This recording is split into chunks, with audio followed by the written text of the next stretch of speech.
Oh, hey YouTube. Looks like it's time for another video. Just setting some silhouettes out here at 50 yards. So hey guys, there's a bunch of reviews out there on the Benjamin 397S. This gun has been out for a while now. I think I was kind of looking at some videos earlier today. I think it's been out for 3 years maybe. So I don't want to rehash what guys have already done. What I want to do that I think will be unique is compare this to the older ones. So this is a 1984 22 caliber model 342. And you notice it's a little shorter in length, probably, I don't know, maybe 2, maybe 3 inches. Don't know why. Or the breech is actually a little different than this 392 that I got in the 90s. And I never really shot this one very much. I actually got this one before I got this one because it was hard to pump, I guess. And I don't know. The big thing, too, is you're limited to iron sights.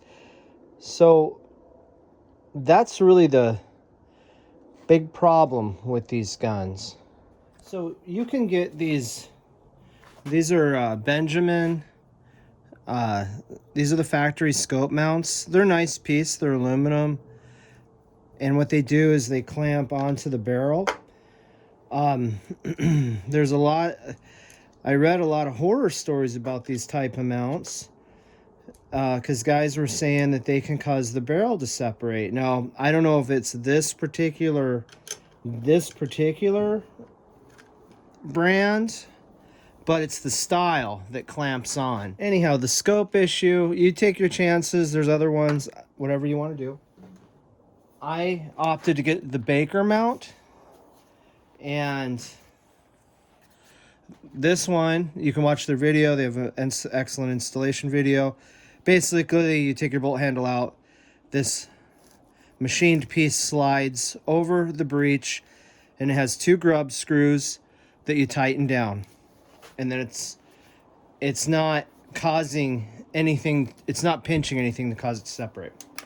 However, the downside is when you take it off, now I have a divot on my breech. And if that's something that bothers you, the other one must have just barely been there. If that's something that bothers you, be aware of it, and maybe you don't want to go that way. Another issue I ran into putting a Baker one on, these are actually the screws out of my 397. I grabbed my Craftsman Phillips head screwdriver and I thought, well, should I use that? Yeah, it seems to fit okay. And it pulled the first screw out. Second one, it started to strip it. It's a number 1 Phillips bit. I found that out the hard way. So to get my gun to work, and I ended up scratching it up, is I took the flathead screws out of the 392 and I put them in my 397 just so I could use it. So I will replace the screws in that gun with flathead screws. Anyhow, enough of the scope issue. Let's talk about the gun. I found this one to be, I am very pleased with it. I found it to be extremely accurate right out of the box. Put a scope, this is actually the second scope I installed on it. Make sure you get rings that are tall enough to clear your bolt handle. That's why it'd be ideal to have the scope further forward, not only from pumping, but also to clear this bolt handle. See, that's a real issue. This is fine, I can grab onto it, but when I had this Baker mount on the 392, I didn't have these scope mounts. My scope was too low, and I could barely reach the bolt. It was a maddening experience, and I took it off. It just wasn't worthwhile. And the Baker mount is very, very sharp, and I cut myself on it just because I was really trying to get my finger in there. That's easily remedied by getting taller mounts. And you can see you really want them anyway, because look how close I am from the bell of this onto my rear sight. Now, purists will complain. I've seen it in the comments on the reviews. Oh, well, they got rid of the wood. And I'm a wood guy. But in all honesty, I like the synthetic stock better than I like the wood ones. It's, I can't, The material is grippy. It's not a slick plastic. I'm running my finger on it. Not like little even scratches in it. It's not like rubberized, but it's got, it almost feels like it in a way. I love the pump handle. Look at the width of that pump handle compared to this one. Now, I've had no issues ever pinching myself with the wood pump handle, but this one, it's got a nice place you can grip it. You're not slipping off. And I'm dwelling on this pump handle. Why I like it so much is because I've pinched myself pretty well, or I pinched myself pretty badly on this Crosman 362. And this whole pump handle, the plastic, it's great, it's grippy, but it's actually, I don't like the feel of it as much as that 397. And the Dragonfly. I hate this pump handle. It's slippery. It's very difficult to grip. I hate everything about this pump handle. And I also pinch myself on it. So these are all 22 caliber guns, and this is the first .177 caliber pellet gun I've bought in a really, like, since the 80s, like a nice quality one. And I just wanted something different. I wanted to try something different out because I already had two 22s. Why would I buy another one? Getting synthetic stock, yeah, it's not enough of a leap for me. However, that all said, if you do want a 22 or you want 177, one of the other real big benefits, well, this is a pro and a con. So the pro is it's got this comb on it, which makes looking through the scope much more comfortable than this older style, because the older style is holding my head up above. It's not as comfortable. But then again, this stock is total garbage if you want to look through those iron sights. I don't have a misshapen head, I'm sitting there putting my head way back here to look through the iron sights. There's other videos, guys will demonstrate it.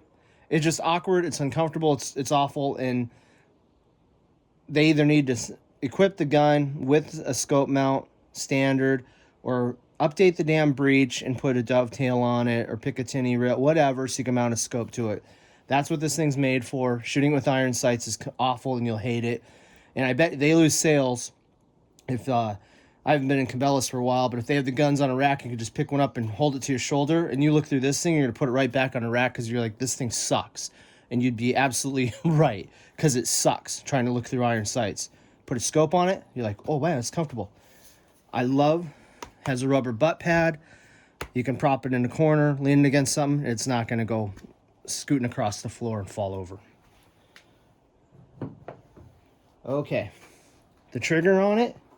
The trigger's not, my 342 has an amazing trigger. It's not as good as this. And I'd say the Seneca Dragonfly has a better trigger as well. But I don't have any complaints about that trigger. It's not been holding me back. I feel like the 362 trigger actually was holding me back. I don't have enough time on this one to really say one way or the other, but I don't have any complaints about the trigger. It's been fine. I was actually looking at getting a nicer trigger for the 362 till I saw the price, and I'm like, I already have like a, so I got money into that gun, and now I'm kind of like, I don't know that I want to put any more money into it. I like it a lot. I'm not bashing it, but let's look. This is just a heavier duty, more solid feeling gun than that 362. If you've had one of these, you know the feeling, and this one has the same feeling. So I have to pump from down here, which is the downside of having the scope. I can't reach. I tried, actually, it didn't work. So is this gun hard to pump up? This one pumps up 10 times compared to these others. So let's just see. I don't have a fish scale to show you. I don't know how I would show you effort, but maybe you'll hear me grunt and groan. Let's go try. So 1, that was easy. 2, 3, 4, 5, 6. And I'm going to leave it on 6 because I'm going to shoot a pellet out of it. Well, heck, let's just go to 10 because I'll be full power. That was 6. 7, 8, 9. You're working for it. You were working for it. That's for sure. This is empty. So 10 pumps. Yeah, that would I want to shoot 10 pumps all day long? No, I wouldn't. So my 342, I don't know if it's worn out. I don't know. Let's do this. Maximum is 8 on both of these older ones. 1, 2, 3, 4, 5, 6, 7, 8. So 342 is easier to pump, but again, I don't know. This thing may be worn. Seems to shoot fine. I'm not sure. Let's try the 392. Okay, so I'm gonna grab the 392 here, and I'm gonna pump it up because that's what I have to do. The same thing. I can't grab here because that, you know, have a scope. So we'll compare apples to apples. So okay, 1, 2, 3, 4, 5, 6, 7. I think this 392 is harder to pump up than the 397. All right. This is where the 362 is a gem. It's only 8 pumps for full power. I think I have air in it. Nope, I didn't. Okay. Let's try it out. 8 pumps. 1, 2, 3, 4, 5, 6, 7, 8. It's like nothing. This is a gun you could shoot all day. All day, that's an exaggeration.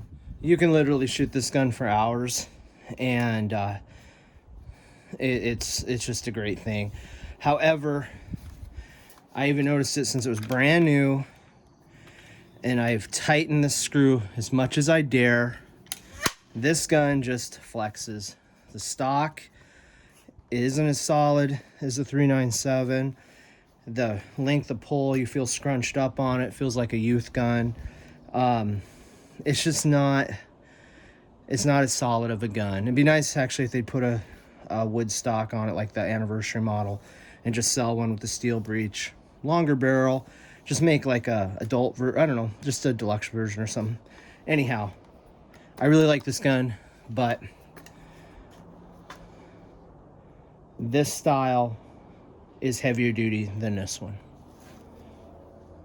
And you know, in all honesty too, had my 362 shot as well out of the box as this one does, I would have had no reason to have to buy a steel breech or a longer barrel. This I just shoot and I enjoy life. A lot to be said for that. And you're talking, this one was like $200. You know, that's just a heck of a, not including the scope, but I think this is a heck of a good value. And then we have this piece of shit. What, did I say that? Sorry for the Dragonfly lovers. Here's what I hate about the Dragonfly. This gun's claim to fame is this parallelogram linkage. So the level of effort, you know, they mark it, doesn't increase, but you have to pump it up 15 times. That's a lot. So what I've been really struggling with is it's got this negative resistance. You got to pull the damn thing out. Do you hear it suck air? All right, let me show you guys. Huh, look at that play right there. I guess it's made to be that way. Anyhow, I just got this gun less than a week ago. I hate the shape of the pumping handle, but here's what I hate the most. So if you pump it up, hear it suck air, you have to, it doesn't throw out. You have to manually pull it out. It's like a negative pump, and then it compresses. I hate this. That top of the stroke, doesn't seem like a big deal, but when you're pumping a damn thing up twice as much as you have to pump these up, it gets old really fast. And I just want you guys to be aware. 3, 4, 5, 6, 7, 8, 9, 10, 11, 12, 13, 14, 15. And then the stupid handle, everything is sharp on it. So you can go get to bevel all this stuff off if you don't like the sharpness. All right, let's shoot this.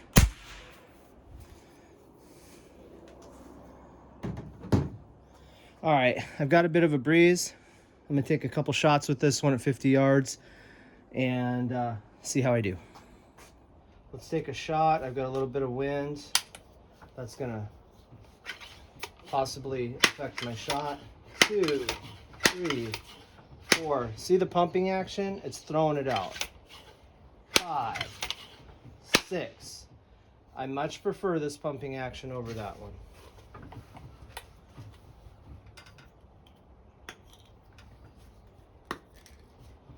I'm going to shoot at the ram on the left.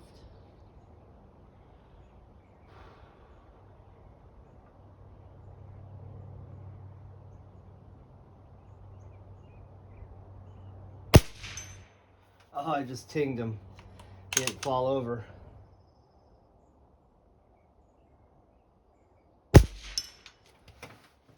Okay, let's see if I can hit one of these rams shooting offhand at 50 yards.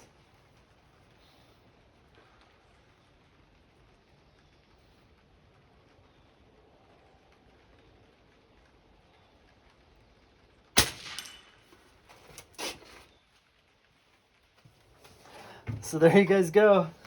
That is the amazing Benjamin 397S pneumatic. Freaking just an awesome gun. I hope this review and comparison was helpful to you. Thanks for watching.